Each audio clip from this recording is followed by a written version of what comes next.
네, 안녕하세요. KMATV입니다. 저희가 위드 코로나가 도입된 이후로 확진자가 급격하게 늘고 있습니다. 먹는 치료제도 등장하면서 치료제에 대한 관심도 높은데요. 저희 오늘은 코로나19 치료에 대해서 전반적으로 좀 짚어보려고 합니다. 전문가 세 분 함께 모셨는데요. 저희가 소개해드리겠습니다. 제 옆으로 천은미 이대 목동병원 교수님 나오셨고요. 그리고 의협 코로나19 대책전문위원회 염호기 위원장, 박수연 의협 홍보이사 겸 대변인 나오셨습니다. 안녕하세요. 안녕하세요. 네, 오늘 세 분과 함께 코로나19 전반적인 치료에 대해서 짚어보겠습니다. 질의에 대해서는 박수연 홍보이사님께서 수고해 주시겠습니다. 네, 코로나 환자가 거의 하루 4천 명 가까이 급증하고 있고, 그러다 보니까 주변에 지인들이나 또는 병원에 오는 환자 중에서도 사실 확진자를 굉장히 많이 만날 수가 있는데요. 그러다 보니까 치료에 대한 관심이 점점 높아지고 있습니다. 현재 코로나19 환자가 이렇게 발생을 하고 하면 어떤 치료 방법이 이루어지고 있는지 먼저 간략하게 좀 여쭤보고 싶습니다. 네, 코로나19 환자 치료라고 하면 우선 경증 또 무증상에 준하는 경증 환자에 대한 치료가 있을 거고요. 그 다음에 이제 또 한 분야는 좀 중증 환자, 중환자실에서 치료가 있을 것 같습니다. 그런데 우선은 이 경증 환자가 중환자가 되기 때문에 초반에 경증 환자를 가능하면 잘 치료를 해서 중환이 되지 않도록 하는 게 또 중요하겠고요. 또 경증 환자를 잘 관리하는 것 자체가 코로나의 전파를 막을 수 있기 때문에 아주 중요한 의미가 있다고 생각합니다. 중환자 치료는 뭐 여러 가지 약제들이 지금 개발은 되고 있지만 현재까지는 뭐 그렇게 딱히 뭐 이제 바이러스를 직접 죽인다든지 이런 약제는 현재 임상에서 사용되고 있지는 않기 때문에 상당히 여러 가지 애로사항이 있습니다. 그래서 여러 가지 이제 중환자실에서 보존적인 치료, 그런 것들을 이제 위주로 하는데, 코로나 바이러스에서 일으킨 여러 가지 이제 폐의 급성 폐 손상, 염증, 그런 것들을 억제하는, 그런 치료들이 지금 여러 가지 시도되고 있는데요.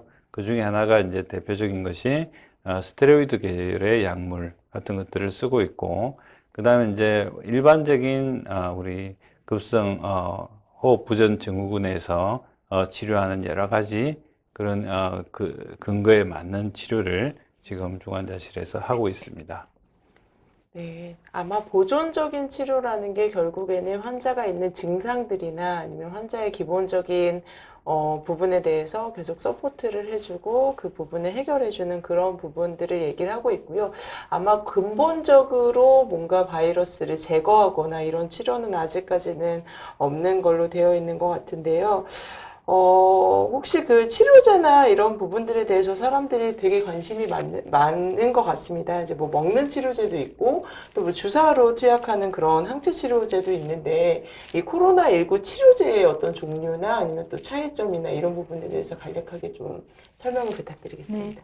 네, 치료제는 우리가 쉽게 폐렴을 하면 폐렴 환자가 외래에 왔을 때 외래에서는 경구치료제로 치료할 수 있는 환자는 경구치료제로 치료하고 환자 상태가 좀 악화돼서 오는 경우는 입원을 합니다. 병동에 입원해서 주사를 맞고 더 악화가 된 경우에는 처음부터 중환자실에 가서 치료를 하게 됩니다. 똑같은 사례로 지금 우리 코로나19에 감염이 됐을 때 집에서 치료를 하게 되면 독감의 타미플루처럼 많은 분들이 치료가 가능하지만 아직 경구치료제는 개발이 되었고 완성 단계까지는 아직 아니지만 곧 사용이 될 겁니다. 하지만 우리 현장에는 앞으로 두세 달 이후에 들어올 거고요.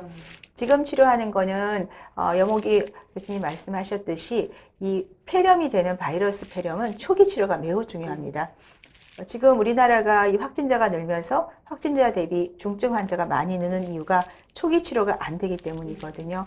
그래서 항체 치료제가 지금 초기 치료로는 저는 가장 아직은 효과적이라고 생각을 하고 다행히 국내에서 개발된 항체 치료제가 있습니다. 많이들 아시겠지만 레키로나주란 주사제가 있는데 1시간 정도 투여를 하는 것인데 조금 아쉬웠던 점은 이 항체 치료제가 초기에 치료가 들어가야지만 이 바이러스가 세포 단계에서 차단을 시켜주는 약물인 거죠. 그런데 입원을 해야지만 주사를 줄 수 있었습니다. 그러다 보니까 환자가 초기에 입원을 하신 경우에 의료원 정도 같은 경우는 많이들 좀 처방이 나갔지만 대형 병원 같은 경우 중증 환자가 들어가다 보니까 입원 기간이 그러니까 늦게 입원을 하신 거죠. 그래서 대상자가 축소가 됐다가 EMA가 지금 승인이 되면서 국내에서도 이제 좀 더 활발하게 그리고 중증자가 늘면서 중대본에서 이제 적극적으로 사용을 하겠다. 그래서 아마 생활치료시설에도 이제 투입이 될 거로 생각을 합니다. 국내 자료 결과로는 이 레키로나주를 임상 증상 발현 7일 이내에 투여를 하게 되면 70에서 72% 전체 환자 대상 사망률과 입원율을 감소시킵니다. 그리고 해외에는 지금 우리나라가 세 번째 개발을 한 약물이고, GSK 같은 경우는 사실은 이게 콤비네이션 약물인데, 만일에 이후부터 일주일 이내에 투여를 하게 되면 85%까지 입원율을 감소시키기 때문에 상당히 효과가 있고요. 국내도 아마 이 약이 제대로 투입이 된다면 많은 경우에 중증 환자를 줄일 수 있을 것 같습니다. 그리고 이제 입원하신 경우는 우리 교수님 말씀하신 대로 스테로이드 계통 덱사메타존 같은 경우는 이건 중증 환자 쓰는 거예요. 중증 환자도 두 군으로 나눕니다. 우리가 그 산소를 주는 군 중에 코로 산소를 주는 군, 그 다음에 고농도 산소 이상의 인공호흡기를 쓰는 군이 있는데, 일반 산소를 주는 군은 우리가 렘데시비를 쓰는 경우에 초기 임상 연구에서 47% 정도 사망률, 치사율을 감소시키는 효과가 있는 반면, 덱사메타존 같은 경우는 사용을 했을 경우에 전체적으로는 17% 사망률 감소 효과가 있고, 이 경우는 더 중증 환자, 덱사라는 게 스테로이드이기 때문에 우리가 호흡기에서는 급성 호흡부전 환자한테 이 스테로이드를 고용량을 주게 되어 있거든요. 그 효과로 인해서 이런 경우는 기계호흡, 인공호흡기를 낀 경우에는 36% 효과가 있습니다. 즉 덱사메타존은 좀 더 초기 단계의 폐렴 환자한테 쓰는 거고, 이 덱사메타존 스테로이드는 좀 더 중증 환자한테 쓰는 그런 효과가 있습니다. 그 이외의 약물은 아직까지는 뭐 그러니까 박테리아 폐렴이 합병이 되면 항생제를 같이 투여하는 그런 기전으로 지금 하고 있고, 앞으로 우리가 기대하는 거는 경구치료제가 얼마나 안정성이 있고 얼마나 효과가 있을지가 조금 기대되는 그런 상황입니다. 제가 보기에 이제 중환자에서 최근에 나온 문헌에 보면 이제 메칠 프레드니졸론이라는 그런 약물을 이제 미니플러스 좀 옛날에 고용량의 그 하루에 집중 투여하는 것보다는 좀 적게 투여함으로써 좀 더 좋은 성적을 보였다는 그런 데이터도 이제 최근에 나오기 시작해서 치료에 조금은 약간 반응을 보이는 그런 단계라고 말씀드릴 수가 있는데, 제가 천은미 교수님한테 좀 질문 드리고 싶은 거는, 그 소위 항체 치료제를 저도 이제 중환자실에서 써보려고 하니까 이제 우리 기준이 되게 보면 경증 환자들에게 쓰게끔 그렇게 돼 있더라고요. 그래서 저희가 보는 이제 소위 고농도 산소를 투여하는 환자들은 이제 기준이 되지 않고, 이제 그래서 사실 별로 써볼 기회가 없었는데요. 실제로 이제 지금 질병청에서 그 항체 치료제를 쓸 수 있게 권고를 하지 않았습니까?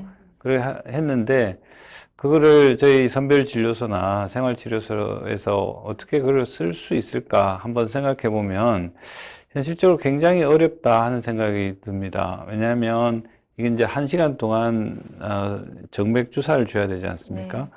그렇게 되면 한 환자를 정맥 주사를 주고 또 그 장소를 또 뭐 소독을 한다든지 뭐 이런 거에 이제 그런 과정이 또 있어야 되고, 그러면 한 사람 주사하는데 최소한 한 1시간 내지 2시간은 최소한 걸리지 않을까.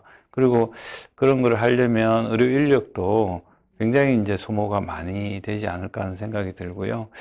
그래서 이게 참 주사만 놔주면 좋기는 할 것 같긴 한데, 그게 현실에 적용할 때는 여러 가지 장애가 있다 하는 생각이 들어서, 그냥 이게 허가만 해줄 게 아니라 이 허가가 실질적으로 현장에서 적용이 될 수 있는 그런 지원이 좀 필요하지 않나 하는 생각이 드는데, 혹시 그런 경험이 있으시면 여쭤보고 싶고요. 또 부산의료원 같은 데는 좀 많이 투여한 그런 경험이 있는 것 같아요. 그 부분에 대해서 또 천은미 교수님 잘 아실 것 같아서 여쭤봅니다. 저의 개인적 수견입니다만은 지금 해외 같은 경우는 이제 본인이 예약을 해서 주사센터 가서 맞고 오죠. 주사센터라는 어떤 공간에서 시설이 되어 있고 주사 맞고 1시간 정도 경과 관찰을 집에 가서 그게 재택대기죠. 근데 우리는 그냥 집에서 아무것도 안 하고 재택대기를 하다 보니까 중증자가 발생하고 저는 제일 좋은 옵션은 생활치료시설에 입소하는 분들은 최소한 50세 이상의 일부 기저질환이나 증상이 있는 분들이 입소를 하게 되면 당일에 최소한 군의관 이상의 전문의가 환자를 분류를 하는 거죠. 아, 이분은 항체치료 대상이 되니까 18세 이상의 기저질환이 있거나 나이가 50세 이상이면 무조건 대상이 됩니다. 그러면 생활치료시설은 다 공간이 나눠져 있어요. 그러면 그 입소하는 방 말고 다른데 방을 한 두세 개 만들어서 거기에다가 어차피 그분들은 다 감염 환자이기 때문에 이동에 저는 제한이 있다고 생각지 않거든요. 들어오는 순간 그 방에 가서 주사를 맞고 1시간 정도 경과 관찰하고 본인의 입소방으로 가서 대기를 하게 되면 일주일 입소할 기간을 3, 4일로 줄일 수가 있어요. 바이러스가 거의 절반으로 줍니다, 기간도. 그럼 바로 퇴소할 수 있으니까 생활치료시설의 순환력도 좋아지고 환자는 사실은 이렇게 열이 났을 경우에 생활치료시설 해열제만 주거든요. 이미 열이 났다는 거 폐렴 증상이에요. 그분들이 악화가 되는 거기 때문에 그 전에 투여가 되면 대부분이 좋아지고 저희 개인적 경험으로 50세 미만의 분들이 몇 분 있었는데 진짜 고열이 나고 굉장히 힘들고 폐렴 증상이 있을 때 약이 투여가 되면 딱 48시간 이내에 좋아지는 걸 경험을 해서 적극 좀 투여를 할 수 있게 지금 정부는 생활치료시설은 대부분 이제 공보이들이 돌아가면서 하는 경우가 많아서 사실 이 분류나 이런 거에 조금 임상 경험이 좀 더 필요할 수가 있다고 생각합니다. 그래서 정부에서 군의관을 중환자실에 투여하는 것보다는 저는 생활치료시설 같은 곳에 투입을 하는 것이 효과적이다 생각이 들고요. 그리고 의료 인력은 사실은 간호사분께서 그런 대상자가 있으면 주사를 계속 줄 수 있는 그런 환경이 저는 생활치료시설 공간이어서 잘 활용하고 그러면 재택하는 분은 어떻게 할 거냐? 그분들은 지자체 보건소나 의료기관에서 그런 센터를 정부 지원하에 만들어서 주사를 맞고 돌아오시면 될 것 같습니다. 그리고 말씀하신 이제 부산의료원이나 인천의료원처럼 의료원들은 초기에 중증 환자보다 이제 일반 환자가 입원하는데 부산의료원 같은 경우는 이 생활치료시설과 연계가 되어 있습니다. 그러니까 의료원에서 파견을 가는 거죠. 생활치료시설에서. 그러면 생활치료시설에서 이 환자가 딱 열이 나거나 어떤 증상이 있을 때 바로 연락이 가면서 이송이 됩니다. 그럼 이송하는 당일에 주사가 들어가기 때문에 상당히 빠른 시간 내에 투여가 되는 그런 좋은 점이 있어서 우리도 앞으로 그런 식으로 하게 되면 저는 상당히 효과적이다. 사실은 젊은 분들이 코로나에 걸리면 일본의 자료를 보면 최근에 무증상인 경우, 경증인 경우도 50% 이상이 거의 6개월 이후에도 이렇게 일상생활이 목욕을 하도 힘들다 그런 걸 제가 봤거든요. 그리고 입원을 한 경우에는 이태리 자료를 보면 거의 89%, 90%가 후유증을 갖고 있습니다. 그래서 단순히 경증이다, 무증상이다 그것은 저는 사람의 개별 차이는 있겠지만 우리 일상생활을 저해하고 장기적인 후유증을 줄 수 있기 때문에 초기에 우리나라에서 생산돼서 우리가 충분히 쓸 수 있는 항체 치료제를 적극적으로 사용하는 것이 지금은 참 중요할 것 같습니다. 네, 위드 코로나가 되면서 사실은 중환자가 계속 늘어나고 있는 부분이 큰 문제고, 이렇게 중환자가 늘어나서는 유지가 안 된다는 그런 이야기가 계속 나오고 있거든요. 사실 중환자를 줄이는데 이렇게 초기에 항체 치료가 도움이 된다면 이 부분은 굉장히 방역이나 이런 부분에서 고려해야 될 중요한 부분일 것 같습니다. 근데 또 궁금한 게 이 생활치료소나 이런 데 사실 의료진이 아주 많지도 않고 그러다 보니까 이 치료제가 정말 안전한지 1시간 동안 환자한테 달아놓고 이렇게 많은 환자들이 이렇게 달아놓고 이렇게 모니터나 이런 부분이 조금 덜 되는 부분에 대한 걱정도 좀 있을 것 같거든요. 생활치료소 자체가 혹시 이런 그 치료제에 대한 부작용은 어떤지, 그리고 안전하게 이렇게 진단된 사람들한테 이렇게 마음껏 써도 되는지, 그리고 약품이 부족하진 않은지 이 부분들에 대해서도 한번. 항체 치료제는 뭐 지금 전 세계적으로 많이 쓰고 있고 미국은 상당히 많이 쓰고 있고요. 국내는 지금 23,000명 이상이 주사가 됐습니다. 그래서 제가 확인을 해봤더니 한 케이스에 2케이스가 알러지 반응이 있었는데 체질적으로 왜 우리가 주사 맞고도 알러지 반응이 나오죠. 대부분 문제가 없습니다. 그래서 사실 하지만 아주 드물지만 그런 알러지 반응이 나올 수는 있기 때문에 1시간 주사 후에 1시간 정도 경과를 지켜보는 되고요. 큰 부작용은 지금 다른 연구 논문에도 거의 없는 걸로 되어 있고요.